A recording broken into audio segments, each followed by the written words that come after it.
电商情报站统一 PC Home 3200万会员点数联军，准备要从双11引爆台湾电商市场，你准备好跟上了吗？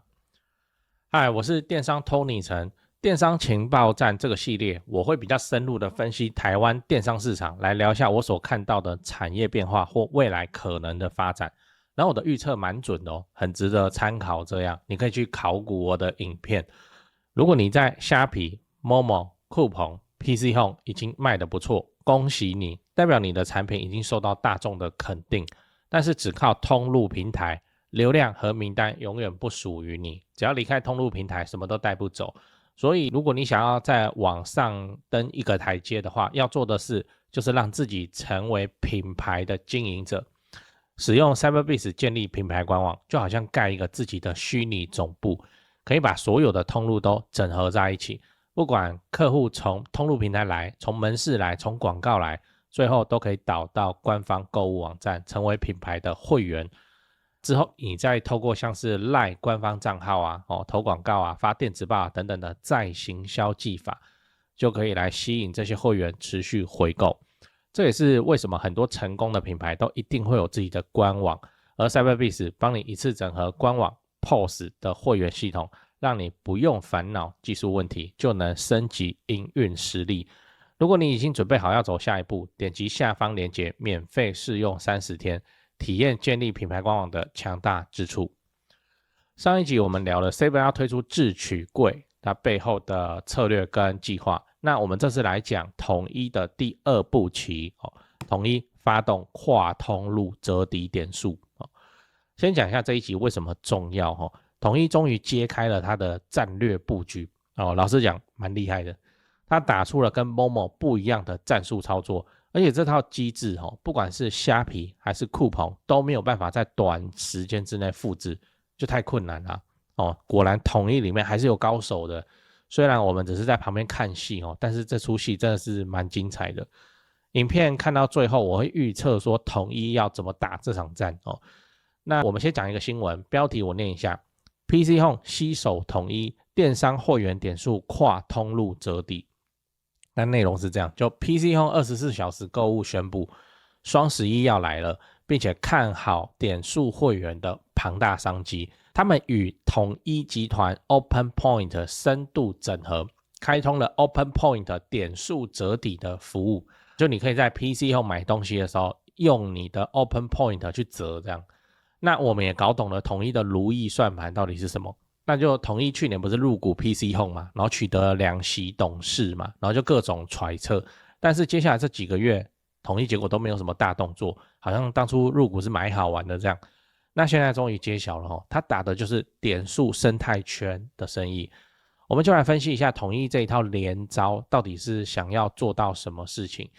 先说结论先打通电商的关键节点，并且透过独特的虚实整合优势去干掉其他的电商巨头。就是电商一直都是统一的痛，你知道吗？那这是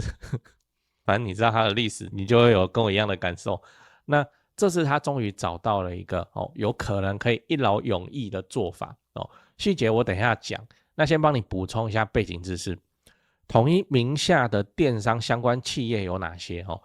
第一个博客来。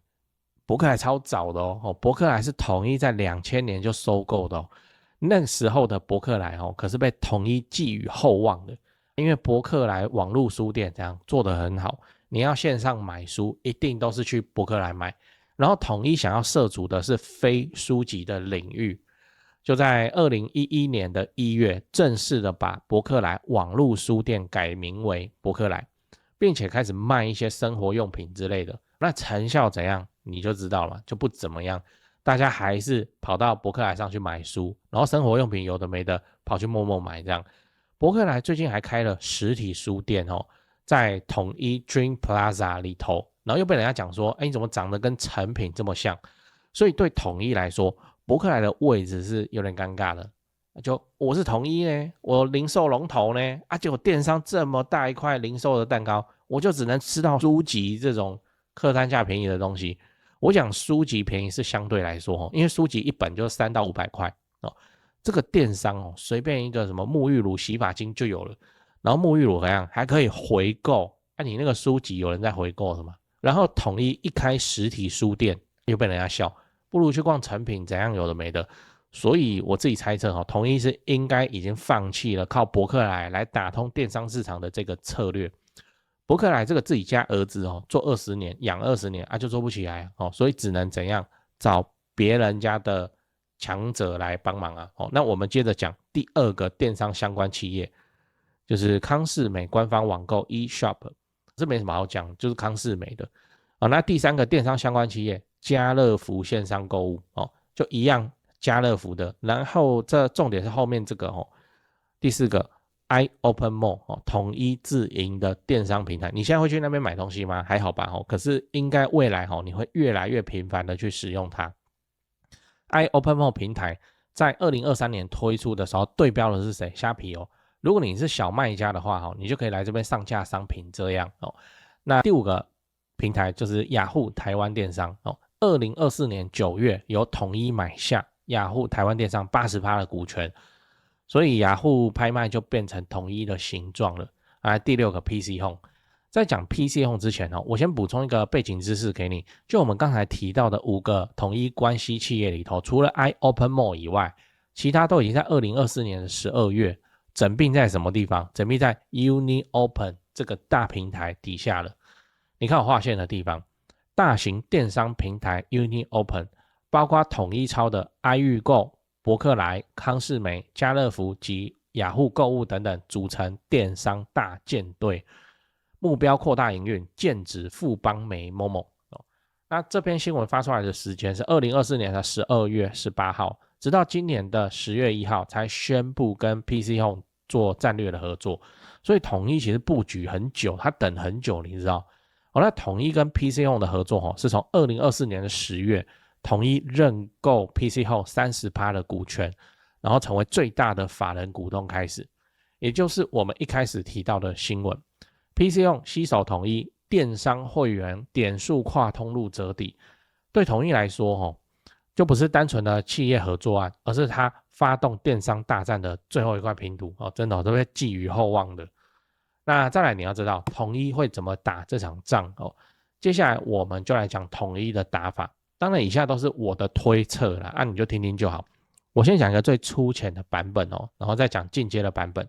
那粗浅的版本是长这样，就是干就完事了统一什么也不做，直接就来个大力出奇迹，用暴力来压制其他通路。为什么我会这样讲来，你先看这个新闻标题， UniOpen 会员突破1900万， Prima 订购5万会员即将额满那我们前面讲的 UniOpen 这个大平台听起来好像也不怎么样就是一些通路再加上雅虎拍卖这样，结果人家凑一凑，你要抽出多少会员人数吗？抽出1900万会员人数，然后再加上 PC Home 的会员人数1300万。对啊， PC Home 还是很厉害啦那会员人数1300他们这样子凑一凑，凑出了3200万总会员人数。那台湾的人口总数是2332万嘛，也就是说只要你有上网的能力，你就会被统一框在它的会员圈的架构里头。然后统一又怎样？实体零售最强再加上我们上一集讲的统一要做自取柜来对标虾皮店到店那它现在是不是就完成了所谓的线上跟线下完整的布局？你线上买东西那就是去 7 的自取柜取货，那领完货以后可以直接在 7 买个饮料什么的，那买个饮料又可以领到 Open Point 的点数这个 Open Point 的点数又可以让你上网买东西的时候变便宜，可以折抵，形成一个完美的闭环。而且对消费者来说就很方便反正都是 Open Point 的点数也不用特别去记说我哪个 App 的点数折价券现在是怎么样要到期了怎样又怎样，那就离不开统一了，都在它的生态圈里面去做消费。不要忘了台湾星巴克目前也是统一的所以以后你去买咖啡，你去买甜甜圈，还是落在统一的手里这个就是我讲的这个靠实体通路大力出奇迹，暴力硬干，就直接把本地通路的优势放到最大。你 Coop 你虾皮你线上很强又怎样那现在就是我实体门是在围殴你，这样你要怎么跟我玩？而且这个实体战场 Momo 不敢跟，因为 Momo 有受过伤，Momo 有开过百货，你知道吗？那已经倒了啊，详细我就不讲了你可以到左上角看这支影片，Momo 2025年战略揭秘，它里面讲得很清楚，就是 Momo 在2013收掉 Momo 百货，2014收掉 Momo 药妆，倒闭的阴影还在，所以他到现在都没有去跨足实体，就是做线上这样。这就是我觉得统一很厉害的地方，阳谋啊，就是你明明知道他想要这样子打你，然后你一定会被打中，可是你这样无法防御，躲不掉。最后我们再来讲说统一的进阶战术是什么，我们也来猜一下，如果统一要更进一步，会怎么打这场仗会比较合理先说结论，强化点数生态系，然后让消费者没得选。我举一个例子，你就会明白，就是日本的乐天乐天把商城、行动支付、电子钱包银行信用卡银行然后证券甚至自家的电信服务，全部都绑同一个会员 ID， 跟他的乐天点数串起来，那就是变成说，反正你怎么买你都绕不过乐天了。然后他们还有 SPU 规则Super Point Up Program 的这个规则，只要你同时使用更多乐天的服务，你就能拿到更高倍率的点数加成让那个买的越多回馈的就越高，形成一个长期的诱因，等于直接把消费者绑进生态圈。你看这张图，这张图是在讲说你使用乐天的什么服务，你就可以获得几倍的点数，这样这我们在台湾我们觉得很无聊，但是日本的家庭主妇消费真的会去什么会员那个点数3倍送，星期五的时候那他们真的会去消费日本有这样子的消费的习惯。那我列举一下我查到的内容，不一定是跟这张图有关，就给你参考这样先打个预防针，我现在讲的倍数不一定是最新的，因为它会一直改规则。首先，乐天市场购物基本点数1倍，使用乐天信用卡付款加3倍，乐天银行扣款设定加1倍，乐天手机用户加1倍，乐天旅游使用的话你再加1倍，乐天保险或其他服务加 0.5 倍到1倍不等。所以你就用乐天越多服务，那你就可以拿到越多的这个点数回来，可以去抵扣，这样那就会形成一个闭环。我这边能找到就最大的叠加倍数是46倍，很夸张各种乐天服务给它用下去，点数给它叠到46倍。好，如果是你的话，你用不用？奇怪，这是什么东西这个可以去折我的有的没的购物，那当然就来用啊当然要用到爆啊。那这套操作下来成效怎么样？2024年乐天信用卡刷卡额已达24兆日元年增 13.7%， 这很夸张你一个信用卡你还可以年增维持2位数的成长我帮你换算成台币了就是 4.81 兆台币，就是这么夸张的数字。4.81兆我们要怎么理解我们每年行政院会开会，会讲国家的年度总预算，什么军购啊什么的，全部都在这一包钱里面。我们是国家总预算是 1.8 兆，你看日本 4.81 兆，还乐天一家信用卡，这样就是这么夸张的数字，然后还在不断的成长当中。这个就是做出了点数生态圈以后能形成了夸张的结果你没有对手，你知道你对手切不进去，对手要切可以，一个品牌他只能合作来也要同步的承认这个点数，这样这听起来很有距离感统一真的有办法打成这个样子吗可是你认真想一下你现在是不是一周里头至少会有3到5天都会去碰到统一的相关企业？7就不用讲嘛星巴克家乐福都算然后等 7的自取柜出来以后，你大概都会去统一相关的企业，你信不信？就把你之前去虾皮店到店的次数就会至少取代掉3成5成，就跑去 7的自取柜，真的会变这样还是不相信吗？好，没关系，我就来乱讲，描绘说这个点数生态圈成型以后，你的生活会长什么样子？这当然是理想情况也是统一的愿景这样。首先就是上班日上班日你上班之前你去 7 买早餐，什么三明治、面包、咖啡之类的，然后吃午餐的时候去星巴克买咖啡，因为下午要开会要招待用的，然后接着下班以后回家经过康士美，我那个湿纸巾跟 B 犬要没了那就进去买，然后是假日的时候去家乐福补货，卫生纸什么的平常没事的时候你就订 PC Home 就跟家人去逛百货，逛百货的话你就刷 Uni Open 联名卡，你是不是听一听这个生活不就跟我现在不是差不多吗？只是把其中的一两间店给它换掉，像是把康士美换成屈臣氏，这就是你一周的生活，那你就被框在这套点数生活圈的强大处，这对你是好处哦，因为东折西折折下来以后，可能你一年的花费可以减少2到3%，那你也不要想说这2到3%没有什么帮助不就统一主动在帮你抗通膨了？对啊，就是这个意思。例如说，我现在问你，如果你今天只是去屈臣氏，然后变成去康士美，然后你就可以累积10倍的点数，你要不要？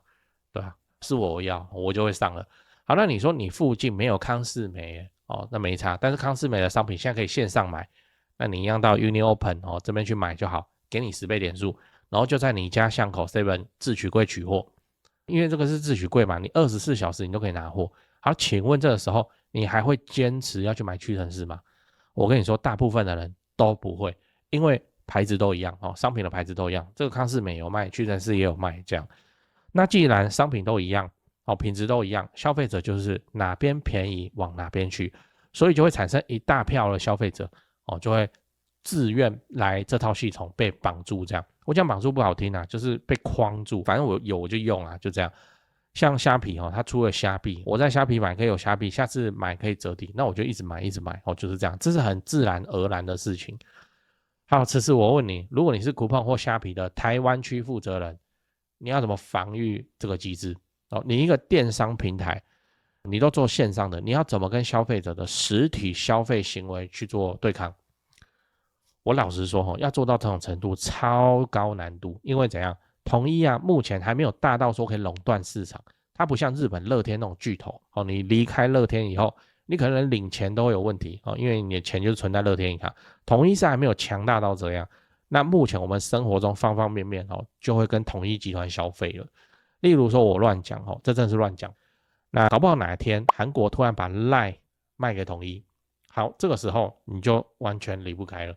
因为你要用 LINE 跟朋友联络嘛，LINE Pay 什么的直接跟 Open Point 的通用 ，LINE 还有银行，所以转账给朋友什么的也都直接用 Open Point， 还有点数可以拿。最后就是不管你线上或是线下支付，都可以用 Open Point 的点数来支付。法规这边的问题我们先不讨论，不过以统一的本事，它一定有办法处理的嘛那这样你看就是你不想用 Open Point， 那你朋友也会叫你用，跟你说什么现在哪有人在银行转账的啦，那你就直接赖给我就好那就 Open Point 或 LINE Pay 上点一点就好了。那究竟统一能不能走到最后这个庞大复杂的生态系来包围台湾的消费者我们就继续往下看吧。好了，讲的也差不多了，欢迎你留言跟我分享你的版本答案是什么，我们可以在留言区讨论。那今天的分享就先到这边，给你做个参考。如果你认为这样的分析对你有帮助，也想要看到我做更多更深入的电商产业分析，我已经开了 YouTube 频道会员，欢迎你刷卡加入，用钱支持我，让我可以投入更多的心力，制作出更深入的电商界发展趋势案例八卦来给你参考。讲八卦讲八卦，点数今天这整集都在讲点数。那身为品牌电商的经营者，或是更潮流的说法叫做品牌电商主理人你能不能使用点数来创造更高的营收呢你现在用的开店平台应该都要点数这功能就是红利点数功能，有的话你就可以发动了。我讲几个红利点数的行销应用技法。红利点数它是一个功能，是一个点数，你可以帮它命名嘛，你家牌子叫什么，你就要叉叉点嘛之类的。来，那你看看你有没有马上能用的红利点数行销的应用的技法。来，这我随便讲的。来，第一招，库存商品折更多红利。那你就设定滞销的商品，购买的时候可以折抵更多的红利点数。比方说你正常商品你标价是500块，红利最多可以折抵到80块我们都会设一个红利折抵上限。但是你滞销的商品，我们讲滞销，我们不讲库存但你滞销商品你一样标价是500块，可是你红利折抵最高可能可以到150块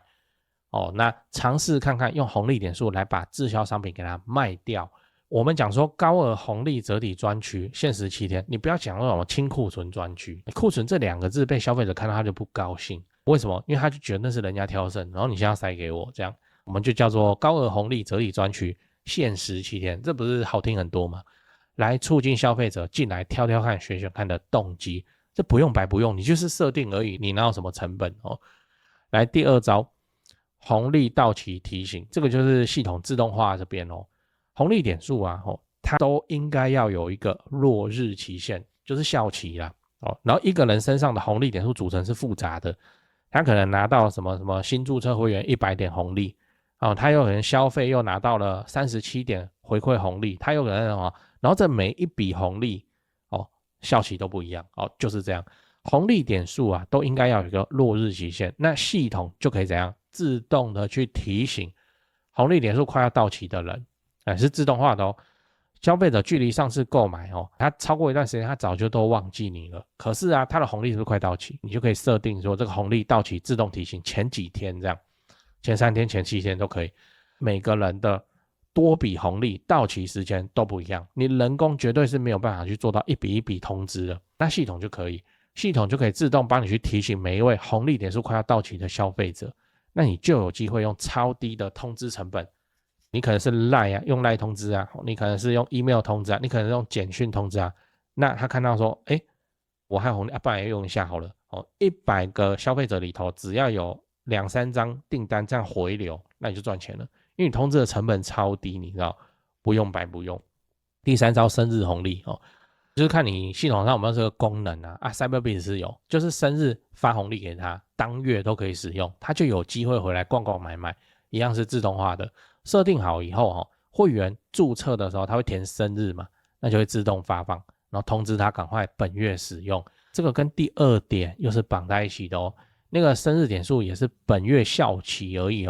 所以快到期的时候他又会再通知消费者一次，不用白不用红利点数就是这样那它是一个功能，但你可以透过行销包装让它产生消费者面对它的时候购物的欲望。红利点数是那我来看一下，他本来不看的，那你就有机会让他看看了然后又可以肩负会员再行销自动化的功能，到期的时候主动通知，真好用，可以创造出很多业绩，让你躺着你都有业绩，你知道，因为它不花广告钱。以上就是这样，如果有可以用的话，你就看完影片你就立刻回去设定吧。那如果你还有什么更厉害的红利点数的行销技法的话，欢迎底下留言教我一下。